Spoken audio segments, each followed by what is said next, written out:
जय हिंद दोस्तों। मैं Suman Patel lead mathematics YouTube channel पर आपका स्वागत करता हूं। आज से हम लोग जो है लूसेंट का जो ऑब्जेक्टिव है उसका साइंस कर रहे हैं। और जो भी आपका एनटीपीसी का एग्ज़ाम है, जिनका भी ग्रुप डी का एग्ज़ाम है, ये भी बीपीएससी का एग्ज़ाम है, कोई भी एग्ज़ाम है आपका बेर, तो क्या होगा, ये सारे एग्ज़ाम में आपको बहुत ही हेल्प मिलेगा। ठीक है, तो चलिए देखते हैं आज का पहला नंबर क्वेश्चन। और देखिए इसमें जो है प्रत्येक दिन आपका पार्ट 1, ठीक है, पार्ट 1, पार्ट 2, पार्ट 3, कभी 100 क्वेश्चन होगा, कभी 50 क्वेश्चन। आज हम करवाएंगे 50 क्वेश्चन। ठीक है, आज हम 50 क्वेश्चन करवाएंगे और पूरे डिटेल डिस्कशन के साथ करवाएंगे। ठीक है, तो चलिए देखते हैं आज का पहला नंबर क्वेश्चन क्या है। चलिए देखते हैं पहला नंबर क्वेश्चन को, देखेंगे ध्यान से। ठीक है, ये आपका पहला नंबर चैप्टर का है फिजिक्स का, जो कि यांत्रिक मैकेनिक्स। ठीक है, इसमें लगभग 200 कुछ क्वेश्चन है। ठीक है, तो चलिए देखते हैं आपका पहला नंबर क्वेश्चन क्या है। देखिए आप लोग आंसर देने का भी प्रयास कीजिएगा। ठीक है, और इसका हम डिटेल डिस्कशन भी करेंगे। तो सबसे पहला क्वेश्चन है, करें कि कार्य का मात्रक है। कार्य का मात्रक क्या है? ऑप्शन ए में है जूल, बी में है न्यूटन, सी में है वाट और डी में है डाइन। तो इसका राइट आंसर जो होगा ऑप्शन ए हो जाएगा जूल। ठीक है, कार्य का ऐसा मात्रक होता है जूल। ठीक है, न्यूटन यह बल का ऐसा मात्रक क्या होता है? न्यूटन। ठीक है, वाट जो है यह शक्ति का होता है, पावर का। डाइन जो है यह बल का ही सीजीएस यूनिट होता है। ठीक है, बल का ही सीजीएस यूनिट का होता है, डाइन होता है। दूसरा क्वेश्चन है, क्वेश्चन नंबर 2, कहना है कि प्रकाश वर्ष किसकी इकाई है? तो प्रकाश वर्ष जो है यह दूरी का इकाई है, जो कि आपका ऑप्शन नंबर ए में है। ऑप्शन नंबर ए में है। ठीक है, एक प्रकाश वर्ष बराबर होता है 9.46 इंटू 10⁻15 मीटर। ठीक है, ध्यान में रखेंगे। अगर किलोमीटर में कहे तो यहाँ 15 के जगह क्या हो जाएगा? 12 हो जाएगा। ठीक है, तो एक प्रकाश वर्ष बराबर 9.46 इंटू 10⁻15 मीटर। नेक्स्ट चलते हैं क्वेश्चन नंबर आपका, क्वेश्चन नंबर 3, कह रहा है कि बल का एसआई मात्रक क्या होता है? तो बल का एसआई मात्रक जानते हैं, न्यूटन होता है। ठीक है, बल का एसआई मात्रक क्या होता है? न्यूटन। अब पास्कल होता है किसका? दाब का पास्कल होता है। ठीक है, दाब का पास्कल ध्यान में रखेंगे। नेक्स्ट क्वेश्चन चलते हैं, क्वेश्चन नंबर आपका 4। क्वेश्चन नंबर 4 है, कह रहा है कि एक खगोलीय इकाई संबंधित है किससे? तो एक खगोलीय इकाई जो है यह सूर्य और पृथ्वी के बीच की औसत दूरी से संबंधित है, जिसका right answer option number A में हो जाएगा। और ये देखिए यूपीपीसीएस 2013 का क्वेश्चन है, इसका राइट आंसर होगा ऑप्शन नंबर ए। सूर्य एवं पृथ्वी के बीच की दूरी को ही क्या कहते हैं? खगोलीय इकाई। और एक खगोलीय इकाई बराबर जो होता है वह 1.496 इंटू 10⁻11 मीटर। ठीक है, एक खगोलीय दूरी बराबर होता है क्या? 1.496 इंटू 10⁻11 मीटर। अगला प्रश्न चलते हैं, प्रश्न नंबर 5। पार्सेक, पार्सेक इकाई है किसका? पार्सेक भी किसका होता है? दूरी का इकाई होता है। ठीक है, पार्सेक किसका इकाई है? दूरी का। और यह क्वेश्चन यूपीपीसीएस 1997 और एसएससी 2016 का क्वेश्चन है। और यह इसमें कह रहा है कि पार्सेक इकाई है किसकी? तो पार्सेक जो है यह दूरी का इकाई है। एक पार्सेक बराबर होता है 3.26 प्रकाश वर्ष। ठीक है, 3.26 प्रकाश वर्ष। ये फिर मीटर में अगर इसको कहें तो 3.08 इंटू 10⁻16 मीटर होता है। ठीक है, 16 मीटर होता है एक पार्सेक। और अगर पूछे कि दूरी की सबसे बड़ी इकाई क्या है, तो यह पार्सेक ही है। नेक्स्ट क्वेश्चन है, क्वेश्चन नंबर आपका 6, करें निम्नलिखित में से कौन सा सुमेलित नहीं है? कौन सा सुमेलित नहीं है? करें डेसिबल, यह ध्वनि की तीव्रता की इकाई है, यह कथन बिल्कुल सही है। अश्वशक्ति, यह शक्ति की इकाई है, यह कथन भी क्या है? सही है। समुद्री मील, यह नौ संचालन में दूरी इकाई है, ये भी क्या है? सही है। सेल्सियस, यह उष्मा का इकाई नहीं है, यह ताप का होता है। किसका होता है? ताप। सेल्सियस जो है यह उष्मा का इकाई नहीं है, ताप का इकाई है। करें कि कौन सा सुमेलित नहीं है? तो डी नंबर आपका सुमेलित नहीं है, और डी ही आपका क्या हो जाएगा? राइट आंसर होगा। और ये क्वेश्चन देखेंगे यूपीपीसीएस 2001 का क्वेश्चन है। नेक्स्ट क्वेश्चन है ल्यूमेन। ल्यूमेन जो है ये किसका अयस्क है? ल्यूमेन किसका मात्रक है? ल्यूमेन किसका मात्रक है? यह आरआरबी 2004 में पूछा गया क्वेश्चन है कि ल्यूमेन किसका मात्रक है। तो ल्यूमेन जो है यह लक्स, ठीक है, ल्यूमेन जो है यह किसका मात्रक है? तो इसका राइट आंसर जो होगा ज्योति फ्लक्स का। किसका है? ज्योति फ्लक्स का ल्यूमेन है। जबकि अगर ज्योति तीव्रता की बात करें, इसका होता है कैंडिला। ठीक है, कैंडिला होता है, कैंडिला ज्योति तीव्रता का कैंडिला और ज्योति फ्लक्स का ल्यूमेन होता है। नेक्स्ट क्वेश्चन है क्वेश्चन नंबर आपका 8, कह रहा है कि भौतिक मात्रा ज्योति की इकाई क्या है। भौतिक मात्रा ज्योति की इकाई क्या है, ज्योति फ्लक्स, ज्योति का इकाई क्या है, इसका राइट आंसर होगा लक्स, ठीक है, ज्योति, ठीक है, ज्योति का इकाई क्या होता है, लक्स होता है। ऑप्शन आपका सी राइट आंसर होगा। ये क्वेश्चन एसएससी 2016 का क्वेश्चन है। चलिए नेक्स्ट क्वेश्चन चलते हैं। क्वेश्चन नंबर 9 है, कह रहा है कि पास्कल इकाई है किसका। तो पास्कल जो इकाई है यह दाब का होता है, ठीक है, दाब का, दाब बराबर क्या होता है, फोर्स बटे एरिया, ठीक है, फोर्स बटे एरिया। तो इसको न्यूटन पर मीटर स्क्वायर भी कहते हैं और इसी को 1 पास्कल के बराबर कहते हैं, ठीक है। तो पास्कल किसका इकाई है, दाब का इकाई है पास्कल। और ये क्वेश्चन देखेंगे कि यूपी पीसीएस 2015 में, आरआरबी एनटीपीसी 2016 में पूछा गया क्वेश्चन है। नेक्स्ट क्वेश्चन है क्वेश्चन नंबर 10, कैंडिला मात्रक है, कैंडिला यह मात्रक है किसका। तो इसका राइट आंसर जो होगा, कैंडल किसका मात्रक है, ज्योति तीव्रता का। ऑप्शन आपका डी राइट आंसर होगा। और यह क्वेश्चन देखेंगे आप आरआरबी 2004 में पूछा हुआ है। नेक्स्ट क्वेश्चन है, कह रहे कि ऊर्जा का एसआई मात्रक क्या होता है। ऊर्जा का एसआई मात्रक देखिए, यहाँ आरआरबी 2004 में और एसएससी 2019 में यह क्वेश्चन पूछा गया है कि ऊर्जा का मात्रक क्या है। तो ऊर्जा का मात्रक क्या होता है, जूल होता है, ठीक है, ऊर्जा का मात्रक जूल होता है। इसका राइट आंसर होगा ऑप्शन नंबर ए। देखिए कार्य और ऊर्जा का मात्रक दोनों का क्या होता है, समान होता है, कार्य का भी जूल और ऊर्जा का भी जूल। न्यूटन तो आप जानते हैं कि न्यूटन यह बल का ऐसे मात्रक होता है। हर्ज जो है यह आवृत्ति का होता है और ओम जो है यह प्रतिरोध का होता है, प्रतिरोध का। चलिए नेक्स्ट क्वेश्चन है क्वेश्चन नंबर का 12, कह रहा है कि चुंबकीय क्षेत्र की माप की इकाई क्या है। चुंबकीय क्षेत्र की माप की इकाई क्या है। इसका राइट आंसर देखिए, ये क्वेश्चन जो है एसएससी 2019 में पूछा है कि चुंबकीय क्षेत्र की माप की इकाई क्या है। यह टेस्ला है, ठीक है, टेस्ला। इसका राइट आंसर होगा option number A, option number A. और एम्पियर यह धारा का है और अब कूलम जो है यह आवेश का, ओम जो है यह प्रतिरोध का होता है। ओम किसका होता है, प्रतिरोध का। नेक्स्ट है हर्ज, क्या मापने की यूनिट है। हर्ज जो है यह क्या मापने की यूनिट है, तरंगों की आवृत्ति, तरंगों की आवृत्ति यह हर्ज में मापते हैं। यह क्वेश्चन एसएससी 2015 में पूछा गया क्वेश्चन है। नेक्स्ट क्वेश्चन देखते हैं। नेक्स्ट देखिए, तरंग दैर्घ्य अगर पूछे तो यह एंगस्ट्रम में, ठीक है, एंगस्ट्रम में इसको निकालते हैं। चलिए नेक्स्ट क्वेश्चन है क्वेश्चन नंबर का 14, विद्युत धारा की इकाई है। विद्युत धारा की इकाई क्या होता है। तो विद्युत धारा का एम्पियर होता है, विद्युत धारा का एम्पियर। इसका राइट आंसर होगा ऑप्शन नंबर ए। और यह क्वेश्चन आरआरबी 2003 में पूछा गया है। चलिए नेक्स्ट क्वेश्चन चलते हैं। क्वेश्चन नंबर का 15, कह रहा है कि एसआई पद्धति में लेंस की शक्ति क्या होता है। लेंस की शक्ति ये डायऑप्टर में व्यक्त करते हैं। इसका राइट आंसर होगा ऑप्शन नंबर बी, डायऑप्टर, ठीक है, डायऑप्टर, ठीक है। वाट क्या है, ये शक्ति का इकाई है। अगला प्रश्न है प्रश्न नंबर आपका 16, कह रहा है कि ध्वनि की तीव्रता की इकाई है। यह क्वेश्चन देखिए एसएससी 2019 में पूछा गया है कि ध्वनि की तीव्रता जो होता है यह डेसिबल में मापते हैं, किसमें, डेसिबल में, ठीक है, ध्यान में रखिएगा। नेक्स्ट क्वेश्चन चलते हैं क्वेश्चन नंबर 16 के बाद 17। क्वेश्चन नंबर 17 को ध्यान से पढ़ेंगे। कह रहे कि एम्पियर क्या मापने की इकाई है। तो एम्पियर जो है यह करंट यानी कि धारा मापने की इकाई है। ऑप्शन बी आपका राइट आंसर होगा। और यह क्वेश्चन छत्तीसगढ़ पीसीएस में पूछा है 2004-05 में। नेक्स्ट क्वेश्चन है, कहा कि यंग प्रत्यास्थता गुणांक का एसआई मात्रक क्या होता है। यंग प्रत्यास्थता गुणांक का एसआई मात्रक यह आपका पूछा है 2005 में, आरआरबी 2005 में पूछा है कि यंग प्रत्यास्थता गुणांक का एसआई मात्रक क्या होता है। यह होता है न्यूटन मीटर स्क्वायर, ठीक है, न्यूटन पर मीटर स्क्वायर। इसका राइट आंसर होगा ऑप्शन नंबर सी, न्यूटन पर मीटर स्क्वायर। नेक्स्ट है निम्नलिखित में से एसआई इकाई, ठीक है, तापमान का एसआई यूनिट क्या होता है। तो तापमान का क्या होगा, केल्विन, केल्विन आपका राइट आंसर होगा ऑप्शन नंबर बी। और यह क्वेश्चन देखेंगे कि एसएससी 2019 में पूछा गया है।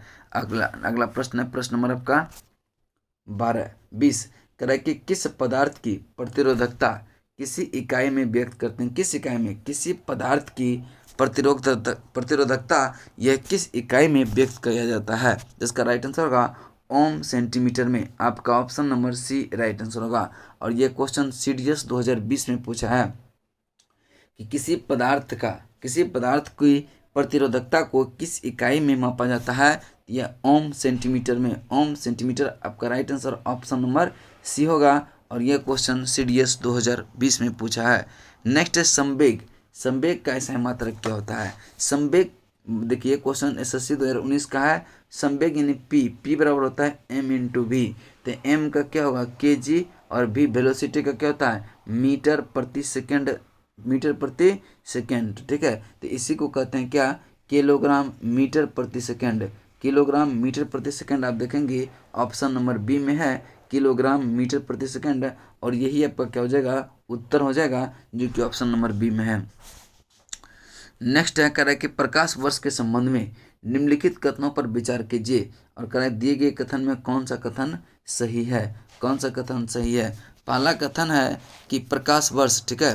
ये क्वेश्चन देखिए NDA 2021 का है। देखिए हाल का क्वेश्चन है NDA 2021 का। कह रहा है कि प्रकाश वर्ष अति दीर्घ दूरियां मापने का मापक यंत्र है। यह कथन क्या है सही है। दूसरा कथन है कि प्रकाश अति दीर्घ काल अंतराल मापने का ये दूरी नहीं है। काल अंतराल नहीं, यह दूरी मापने का इकाई होता है। प्रकाश वर्ष की तीव्रता मापने का मात्रक है। यह तीव्रता नहीं, प्रकाश वर्ष जो है यह दूरी मापने का इकाई है।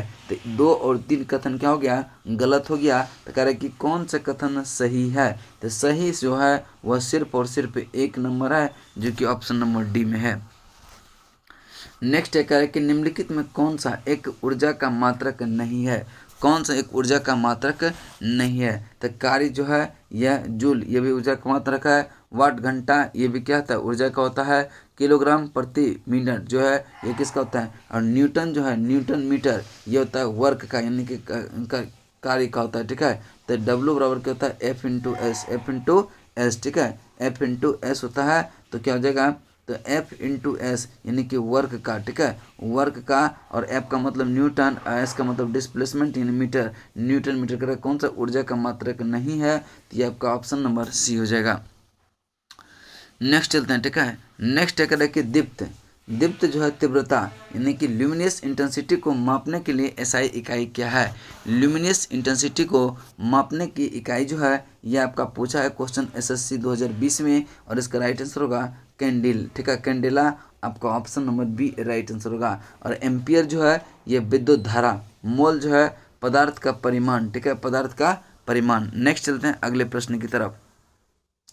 प्रश्न नंबर 25 है निम्नलिखित में से कौन सा वही मात्रक मापता है जो SI पास्कल दूरी मापी जाती है। यह आपका टॉर हो जाएगा। ऑप्शन नंबर सी आपका राइट आंसर होगा। Option number C. और यह क्वेश्चन SSC 2020 में पूछा गया है। अगला प्रश्न चलते हैं करें कि निम्नलिखित में से ऊष्मागतिकी जिसको कहते हैं थर्मोडायनामिक तापमान की इकाई क्या है। थर्मोडायनामिक तापमान की इकाई क्या है। तो इसका राइट आंसर जो होगा वह केल्विन हो जाएगा। Option D. ठीक है। और ये SSC 2019 में यह क्वेश्चन पूछा गया है। अब देखिए रेडियन किसका यह समतल कोण को मापा जाता है रेडियन में। और अस्टेरेडियन या घन कोण को अस्टेरेडियन में। दोनों पॉइंट आप ध्यान में रखेंगे कि समतल कोण को रेडियन में और घन कोण को अस्टेरेडियन में। घन कोण को अस्टेरेडियन में ध्यान में रखेंगे। ठीक है। चलिए अगले प्रश्न की तरफ चलते हैं। प्रश्न नंबर आपका 27 है। कह रहा है कि सूची 1 को सूची 2 के साथ सुमेलित कीजिए और नीचे दिए गए कोड का प्रयोग कर सही उत्तर का चयन करें। तो पहला है उच्च वेग। ये मैक में दर्शाते हैं। ये कथन क्या है सही है। और तरंगदैर्घ्य एंगस्ट्रम में ये भी क्या है मिलन है। और दाब जो है पास्कल, ऊर्जा का जूल यानी कि 1 का 1, 2 का B, 3 का C और 4 का D आपका राइट आंसर होगा। और ये क्वेश्चन देखते हैं किस में पूछा गया है। तो देखेंगे कि IAS 1999 में ये क्वेश्चन पूछा गया है। तो इसका राइट आंसर होगा 1 का 1, B का 2, C का 3 और D का 4। ऑप्शन नंबर सी आपका राइट आंसर होगा। चलिए नेक्स्ट क्वेश्चन चलते हैं अगले प्रश्न की तरफ। मतलब प्रश्न नंबर आपका 28 नंबर प्रश्न को ध्यान से देखेंगे। कह रहा है कि पहला कह रहा है कि सूची 1 को सूची 2 से मिलान कीजिए, साथ ही सुमेलित कीजिए और सूची के दिए गए कोड का प्रयोग करके सही उत्तर का चयन करें। तो पहला है कि दूरी का आप जानते हैं ये प्रकाश वर्ष होता है। ठीक है। प्रकाश वर्ष ये दूरी को मापते हैं। और पदार्थ का परिमाण यह मोल। ठीक है। विद्युत आवेश की मात्रा ये किस में मापते हैं? विद्युत आवेश की मात्रा कूलम में, और ऊर्जा जो है वाट घंटा में। तो इसका राइट आंसर जो होगा 1 का 3 हो जाएगा, ठीक है। ए का 3 और बी का 1, सी का 2 और डी का 4। तो आप देखेंगे 1 का 3, बी का 1, सी का 2, डी का 4। इसका राइट आंसर होगा ऑप्शन नंबर किसमें? ए में। अगले प्रश्न की तरफ चलते हैं। प्रश्न नंबर आपका 29 करे कि सूची 1 को सूची 2 के साथ सुमेलित कीजिए। त्वरण, त्वरण का सही मात्रक जो होता है न्यूटन, त्वरण का सही मात्रक होता है मीटर प्रति सेकंड स्क्वायर, ठीक है। बल का जो होगा न्यूटन, ठीक है, बल का न्यूटन। कृत्य यानी कार्य का होता है क्या? जूल। और आवेग का होता है न्यूटन सेकंड। आवेग का क्या होता है? Newton second. तो इसका राइट आंसर होगा 4 3 2 4 3 1 2 4 3 1 2। आपका राइट आंसर होगा ऑप्शन नंबर डी में है, ऑप्शन नंबर डी। और यह क्वेश्चन यूपीपीसीएस 2005 में पूछा गया है। नेक्स्ट क्वेश्चन चलते हैं। क्वेश्चन नंबर आपका 30 कराए कि निम्नलिखित में से कौन सा एक व्युत्पन्न परिणाम नहीं है? कौन सा एक व्युत्पन्न परिणाम नहीं है? तो पहला है आपका घनत्व, दूसरा है द्रव्यमान, तीसरा आयतन और चौथा चाल है। तो इसका राइट आंसर होगा द्रव्यमान, ठीक है। द्रव्यमान यह कभी बदलता नहीं है, ध्यान में रखेंगे, द्रव्यमान कभी बदलता नहीं है। नेक्स्ट क्वेश्चन, ये क्वेश्चन देखिए एसएससी 2013 में पूछा गया है। नेक्स्ट है त्वरण ज्ञात करने की सही सूत्र क्या है? तो त्वरण बराबर होता है अंतिम वेग माइनस प्रारंभिक वेग बटे कितना समय। तो v minus u by t, v minus u by t. और यही आपका क्या हो जाएगा? उत्तर हो जाएगा, जो कि ऑप्शन नंबर ए में है। यह क्वेश्चन बीपीएससी आपका 2002 में पूछा है, ठीक है, बीपीएससी 2002 में। नेक्स्ट क्वेश्चन चलते हैं। क्वेश्चन नंबर का 12 कह रहा है कि पदार्थ के संवेग और वेग के अनुपात में कौन सी भौतिक राशि प्राप्त होती है? देखिए पदार्थ का संवेग, संवेग बराबर होता है m इंटू वी। कह रहा है कि वेग के अनुपात में, तो संवेग बटे वेग, ठीक है, यानी कि p बटे v। तो p का मान m v बटे v से v कैंसिल, बचा क्या? m यानी कि द्रव्यमान। इसका मतलब है कह रहा है कि पदार्थ के संवेग और वेग के अनुपात करते हैं तो हमको प्राप्त होता है द्रव्यमान। और यह क्वेश्चन बीपीएससी 2002 में पूछा है। तो द्रव्यमान आपका right answer option number C होगा, और सी ही आपका क्या होगा? राइट आंसर होगा। प्लैंक के अचर में किसका आयाम होता है? प्लैंक के अचर में किसका आयाम होता है? यह क्वेश्चन एसएससी 2015 में पूछा गया है, एसएससी 2015 में पूछा गया है। तो इसका राइट आंसर जो होगा वो हो जाएगा कोणीय गति, ऑप्शन नंबर सी, ठीक है, option number C. Next question चलते हैं। क्वेश्चन नंबर का 34 करें कि एक लड़की झूले पर बैठी स्थिति में झूला झूल रही है। उस लड़की के खड़े हो जाने से दोलन का आवर्तकाल जो होगा वह क्या हो जाएगा? दोलन का आवर्तकाल क्या हो जाएगा? कम हो जाएगा, क्योंकि वह जब खड़ी होगी तो उसका प्रभावी लंबाई जो होगा वह घट जाएगा। और टाइम पीरियड बराबर फॉर्मूला याद रखेंगे 2 pi under root L by G होता है, 2 pi under root L by G. अब एल का मान जैसे जैसे घटेगा तो क्या होगा? आवर्तकाल का मान भी क्या होगा? बढ़ेगा, घटेगा। और अगर एल का मान घटेगा तो एल के मान, आवर्तकाल का मान भी क्या होगा? घटेगा। तो यहाँ पे जब लड़की बैठ कर झूल रही है और खड़ा हो रही है तो खड़ा होने के बाद उसका प्रभावी लंबाई घट जाता है, ठीक है, ध्यान में रखेंगे, घट जाता है। इसीलिए से टाइम पीरियड क्या होगा? आवर्तकाल क्या होता है? कम हो जाता है, और झूला क्या होगा? जल्दी जल्दी झूलने लगता है। नेक्स्ट क्वेश्चन चलते हैं। क्वेश्चन नंबर का 35 कह रहे कि घूर्णन करती एक गोल मेज पर अचानक एक लड़का आकर बैठ जाता है। मेज के कोणीय वेग पर क्या प्रभाव पड़ेगा? मेज के कोणीय वेग पर क्या प्रभाव पड़ेगा? इसका राइट आंसर होगा कम हो जाएगा, ठीक है, कम हो जाएगा। ऑप्शन आपका कितना हो जाएगा? बी, ए आपका राइट आंसर होगा। चलिए नेक्स्ट क्वेश्चन चलते हैं। क्वेश्चन नंबर 36, क्वेश्चन 36 है, कह रहा है कि यदि किसी चलती हुई वस्तु के वेग को दोगुना कर दिया जाए तो उसकी क्या हो जाएगा? यानी कि वेग को दोगुना करा है ना, तो यहाँ पे गतिज ऊर्जा क्या होता है? 4 गुना हो जाएगा, ठीक है। क्योंकि अगर कह रहा है कि गतिज ऊर्जा का मान होता है हाफ mv², ठीक है। अगर हम इसको दो गुना करेंगे तो उसका क्या होगा? स्क्वायर का गुना बढ़ेगा, यानी कि दो गुना करेंगे तो ये टोटल कितना? 4 गुना बढ़ जाएगा। इसका मतलब है कि अगर वेग को दो गुना करेंगे तो गतिज ऊर्जा क्या हो जाएगा? यह 4 गुना बढ़ जाता है। इसका राइट आंसर होगा ऑप्शन नंबर ए। और यह क्वेश्चन यूपीपीसीएस 2013 में पूछा गया है। प्रश्न नंबर आपका नेक्स्ट है 37 नंबर कह रहा है कि किसी पिंड के द्रव्यमान तथा भार में अंतर होता है। किसी पिंड के द्रव्यमान तथा भार में अंतर होता है। क्यों? क्योंकि जो है इसका कौन सा हो जाएगा राइट आंसर। तो इसका राइट आंसर जो होगा द्रव्यमान स्थिर रहता है जबकि भार परिवर्तनीय रहता है। द्रव्यमान जो है क्या होता है एम, ये कहीं भी ले जाएंगे द्रव्यमान नो चेंज होगा, लेकिन भार बराबर जो होता है वह क्या होता है एम इंटू जी। भार का मतलब होता है एम इंटू जी। जैसे जैसे जी का मान बढ़ेगा तो भार का मान भी क्या होगा बढ़ेगा। जैसे जैसे जी का मान घटेगा तो भार का मान भी क्या होगा घटेगा। और द्रव्यमान तो कोई चेंज नहीं है। और इसका मतलब है कह रहा है कि किसी भी पिंड के द्रव्यमान तथा भार दोनों में क्या होता है अंतर होता है। क्योंकि भार जो है जी पे डिपेंडेंट है और क्या है एम जो है ये स्वतंत्र है। और एम यानी कि मास कहीं पे बदलता नहीं है, नो चेंज। जबकि भार जो है ये जी पे डिपेंड करता है। जी अगर बढ़ेगा तो भार भी बढ़ेगा, जी अगर घटेगा तो भार भी घटेगा। नेक्स्ट क्वेश्चन है क्वेश्चन नंबर 38 कह रहा है किसी भी अस्थिर या गतिशील पिंड की स्थिति और दिशा में तब तक कोई परिवर्तन नहीं होता है जब तक उस पर कोई बाह्य बल सक्रिय न हो। यह न्यूटन के प्रथम गति का नियम कहता है। यह न्यूटन के प्रथम गति का नियम, और प्रथम नियम को ही क्या कहेंगे गैलीलियो का नियम, या इसी को कहेंगे जड़ता का नियम भी कहते हैं। ठीक है, कि वह अपने स्थिति को तब तक बनाए रखता है जब तक कि उस पर कोई बाह्य बल कार्य ना करे। और यह क्वेश्चन आपका आरआरबी 2002 में पूछा गया है। आरआरबी 2002 में पूछा गया है। नेक्स्ट क्वेश्चन चलते हैं 39 नंबर। ठीक है, 39 नंबर है कह रहा है कि किसी असंतुलित बल के द्वारा किसी पिंड में उत्पन्न त्वरण जो होता है वह बल के अनुक्रमानुपाती होता है। क्या होता है?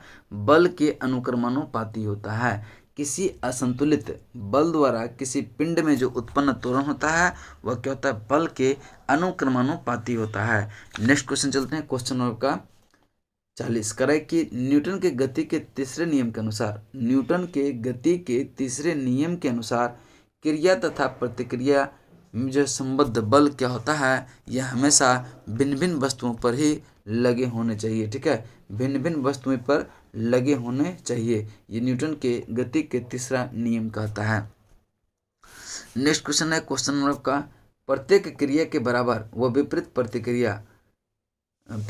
दिशा में एक प्रतिक्रिया होती है। यह होता है न्यूटन के तृतीय गति नियम।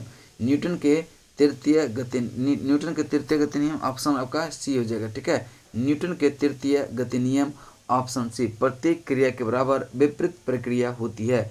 जैसे कि आप देखेंगे नाव पर से कूदते हैं तो क्या होता है नाव के पीछे की ओर हटना। जब बुलेट से गोली छोड़ा जाता है तो धक्के महसूस करना, ये भी क्या होता है तृतीय नियम का ही उदाहरण है।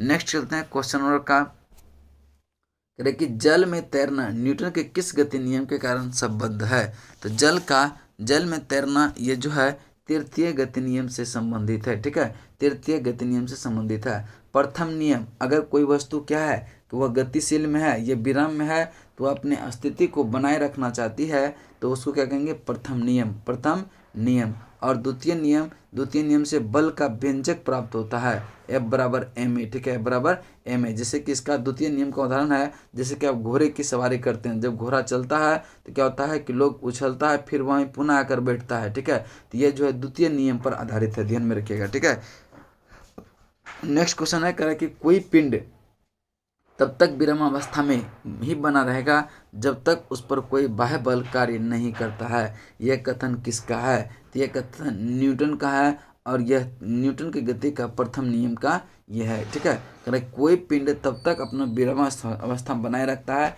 जब तक कि उस पर कोई बाह्य बल कार्य न करता है, तब तक वह क्या करेगा अपनी स्थिति को बनाए रखता है। और यह न्यूटन का प्रथम गति नियम कहता है।